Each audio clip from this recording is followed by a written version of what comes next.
Let's talk about suicide. For some, the word suicide can make them shy away or feel uncomfortable. For others, it may bring up strong emotions. One thing for sure is that we need to remove the stigma around mental health and suicide, as it is more prevalent than you think. Did you know that in 2019 there were 6,524 recorded suicides? That's a rate of 11 deaths per 100,000 population, and 3/4 of those deaths were men, which follows a consistent trend back to the mid-1990s. These are the most up-to-date figures, but in reality, the figure may be much higher. This is due to the fact that if it is not obvious that a person has taken their own life, the death will not be recorded as a suicide. There is also a fear that due to COVID-19, these numbers will be drastically higher due to isolation and job losses. There is very rarely one thing that makes someone turn to suicide. People tend to want to take their own lives because they want to escape what they feel is an impossible situation, or they may want the physical or emotional pain to stop. Some that feel suicidal think they've let people down, that they've lost everything, or that nobody cares. When we get suicidal thoughts, it doesn't always mean we want to die. Some just want the world to stop spinning for a while, where others feel that death is the only option. So what are the warning signs to look out for in others? Ask yourself if the person has changed in any way. They may have become anxious, irritable, or have mood swings.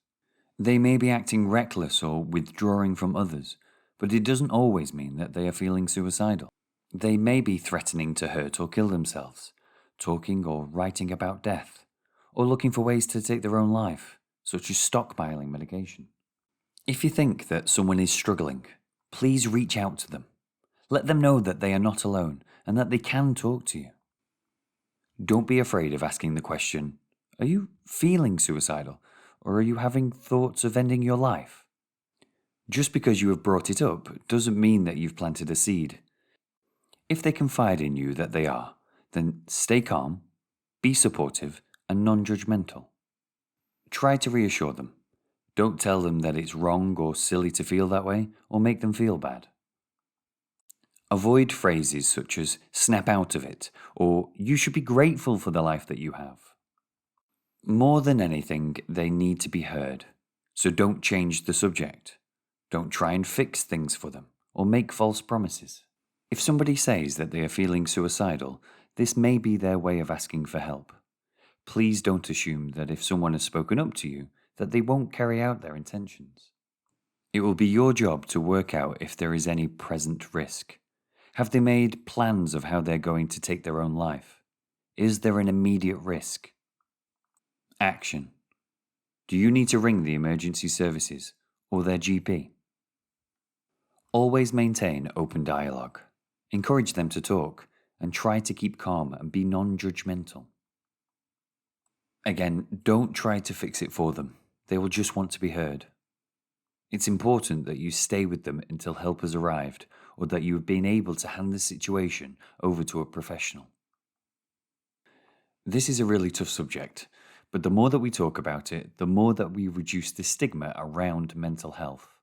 It is okay not to be okay. World Suicide Prevention Day is always on the 10th of September.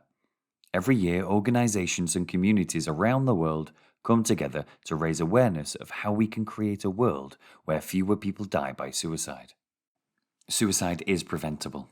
It is not inevitable. Let's all do our bit and take care of ourselves and each other. Should this video have brought up any emotions for you, then please seek help.